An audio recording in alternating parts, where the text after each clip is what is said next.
ಶಿಶಿರ ರಶ್ಮಿಗೆ ತಮಗೆಲ್ಲ ಆತ್ಮೀಯವಾದ ಸ್ವಾಗತ. ಇಂದು ನನ್ನ ಸ್ವರಚನೆಯ ಕವಿತೆಯನ್ನ ವಾಚನ ಮಾಡ್ತಾ ಇದ್ದೀನಿ, ದಯವಿಟ್ಟು ಆಲಿಸಿ. ಕವನದ ಶೀರ್ಷಿಕೆ ನಿಮ್ಮವರೇ. ಹಣ ಗಳಿಕೆಯ ಗೀಳು ಹೆಚ್ಚಾಗುತ್ತಿದೆ ಪ್ರತಿಯೊಬ್ಬರಲ್ಲೂ, ತಮಗೆಂದು, ಮಕ್ಕಳಿಗೆಂದು, ಮೊಮ್ಮಕ್ಕಳಿಗೆಂದು. ಈ ಬಗೆಯಲ್ಲಿ ಹತಾಶೆ ಎಂಬುದು ಕಾಡದೇ ಇರದು.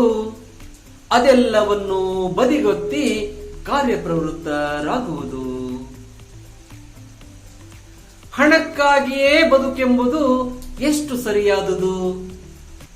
ಸಂಬಂಧಗಳ ಭಕ್ಷಿಸುವುದು ಎಷ್ಟು ನ್ಯಾಯಸಮ್ಮತವಾದುದು. ಸಂಪತ್ತಿಗಾಗಿ ಹಪಹಪಿಸುವುದು ಎಷ್ಟು ಮುಟ್ಟಾಳತನ. ಸ್ನೇಹ ನಂಬಿಕೆ ಕಳೆದುಕೊಳ್ಳುವುದು, ಇದರಿಂದ ಜೀವನವೇ ಪತನ. ನಿಮ್ಮ ಅನುಭವಕ್ಕೆ ಸಿಗದದ್ದು ನಿಮಗೆ ಹರ್ಷವೇ.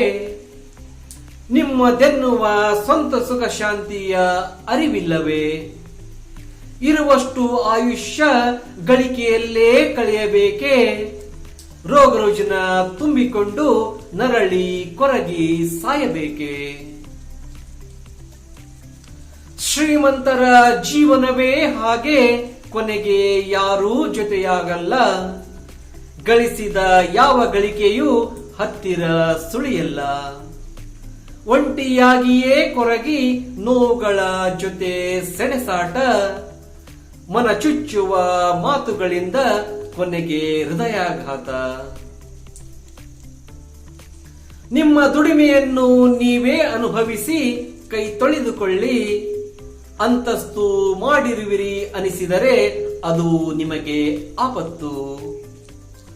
ನೋವಿಗೆ ಜೊತೆಯಾಗದವರು ಸಾವಿಗೆ ಜೊತೆಯಾಗುವರೇ. ನೋವಿಗೆ ಜೊತೆಯಾಗದವರು ಸಾವಿಗೆ ಜೊತೆಯಾಗುವರೇ. ಸಂಪತ್ತು ಪ್ರೀತಿಸುವವರು ನಿಜವಾಗಿಯೂ ನಿಮ್ಮವರೇ. ಸಂಪತ್ತು ಪ್ರೀತಿಸುವವರು ನಿಜವಾಗಿಯೂ ನಿಮ್ಮವರೇ. ಧನ್ಯವಾದಗಳು. ನನ್ನ ಈ ಕವಿತೆ ನಿಮಗೆ ಇಷ್ಟವಾದರೆ ದಯವಿಟ್ಟು ವಿಡಿಯೋನ ಲೈಕ್ ಮಾಡಿ, ಶೇರ್ ಮಾಡಿ. ನಿಮ್ಮ ಅನಿಸಿಕೆ ಅಭಿಪ್ರಾಯವನ್ನ ಕಾಮೆಂಟ್ ಅಲ್ಲಿ ತಿಳಿಸಿ. ಅದರೊಟ್ಟಿಗೆ ನನ್ನ ಚಾನಲ್ ಸಬ್ಸ್ಕ್ರೈಬ್ ಮಾಡಿ.